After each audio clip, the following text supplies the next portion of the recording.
Mga kasayan, SYM bonus. Magkakabit tayo ng voltmeter. Para meron tayong monitoring sa lowbat, sa overcharge, mahinang mag-charge, at saka yung may grounded yung ating motor. Ito yung voltmeter natin kasayan ha.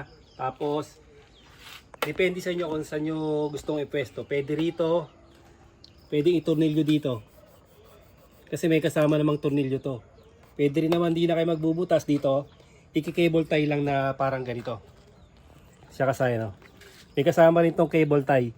Kaya lang hindi ko ginagamit yung cable tie. Nilalagyan ko ng mas malaki. O dito natin siya ilalagay. Dito ha. Tutukan mo dyan. Diyan ko ilalagay yung ano.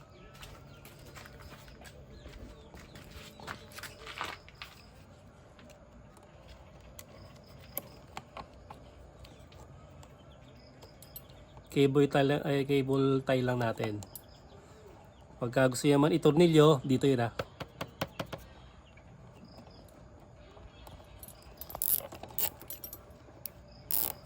Malalaman nyo rito kung may grounded ang inyong motor, kung mahina mag-charge ang inyong motor, o kung sobra mag-charge ang inyong motor.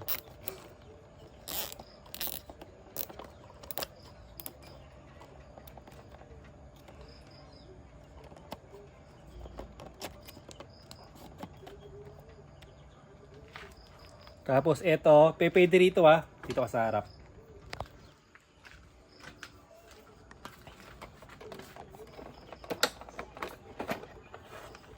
Eto kasi tinanggal na nila yung ano, yung brake switch. Wala na yung brake switch dito. Ang hahanapin lang natin dito kulay black saka kulay green. Halimbawa, dito kayo kukuha. Ito yung kulay black. Tapos ito yung kulay green. Pwede dyan. Kung sa baba naman kayo kukuha, ito. Ito yung kulay black. Tapos ito yung solid green. Solid green lang dapat ha. Para makuha nyo ng ground. Yan, tapos ayun o. Maraming pagkukuha yung solid green. Okay, dito lang tayo maglalagay sa malapit. Para ito, papalustin lang natin dito. Dito lang lulusot yung wire.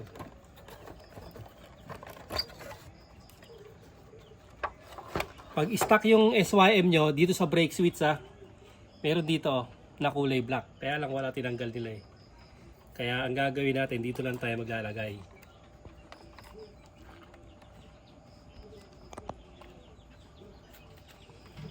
Hanapin lang natin yung black, ilalagay natin yung red ng voltmeter. Tapos yung black naman ng voltmeter, ilalagay natin sa green.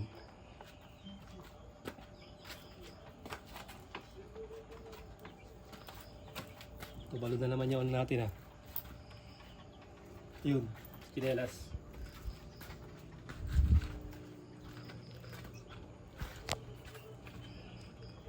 Maganda pag meron kayo sa motor nito. Lalo na kung battery operated ang inyong motor. Madali nyo masusolusyonan yung magiging problema.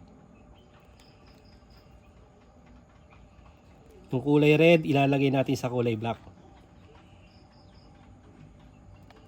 Yung black naman ng voltmeter, ilalagay natin sa kulay green.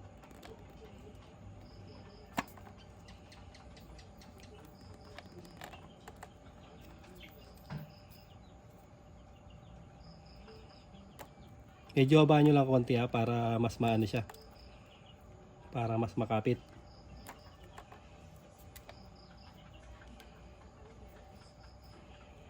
Kasi manipis lang ang wire ng ano natin ng voltmeter.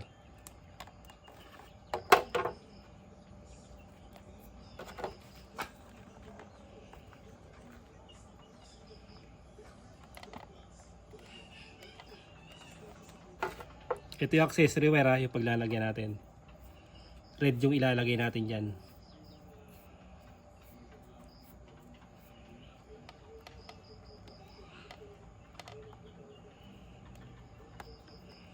Tapos pag may voltmeter na tayo, sasagutin natin nag-comment sa atin na ano, pagka pinutol daw ba yung kulay yellow sa stator, full wave na. Mas madali natin magagawa ng video kung meron tayong voltmeter. Fast charge na pala. Pag pinutol daw ba yung yellow wire ng ating stator ay fast charge na raw ba? Sasagutin natin yan dahil meron tayong voltmeter, mas madali.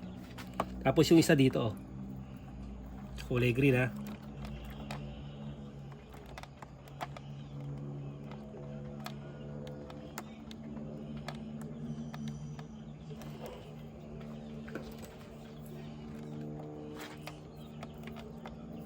Kasi ang susian nito ay nakatago. Ito, kadalasan sa susian nilalagay ito, dito. Ayan ang susian, no? Mag-ano pa tayo dyan, magbibiyak. Para hindi na tayo mag-ano dyan, maglalaslas.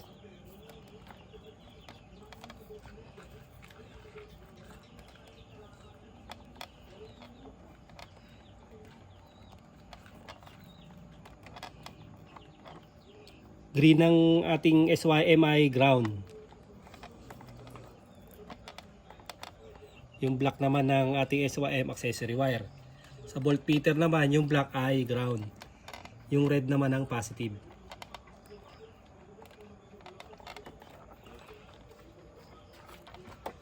Ito siya kasaya, no?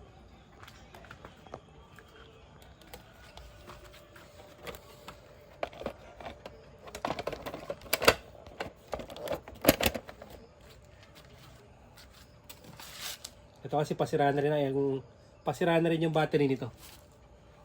Ay pipix na lang natin yan. Kulang pa sa na X yung cable tie. Isa pang cable tie ang kailangan yan para nakaangat siya.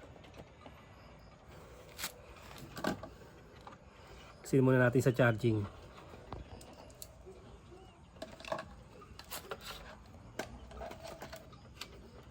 Para matesting natin. Ating voltmeter, no? Baba ng kanyang voltahe.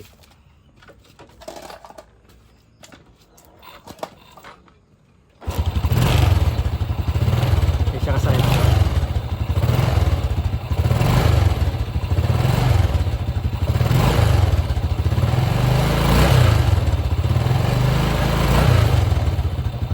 $15.5,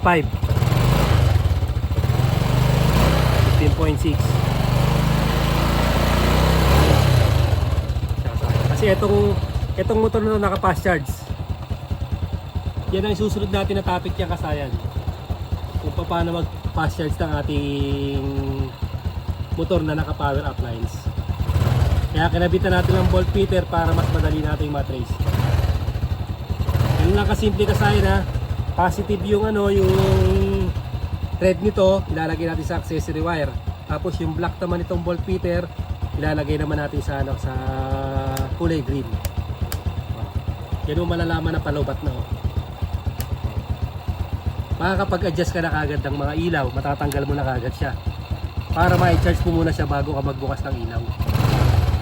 Yan ang kagandahan ng voltmeter. Tapos pag umabot siya ng 16 volts pataas, ibig sabihin overcharging ang inyong voltmeter. Kaya importante sa motor to. Malalaman nyo rin na yung battery nyo ay palitin na o malapit ng palitan. Ganoon lang kasi yung paglalagay ng voltmeter. Kailangan nyo maglagay nito para mas safe ang motor nyo. Hanggang dito lang mga kasayan. Salamat sa panonood.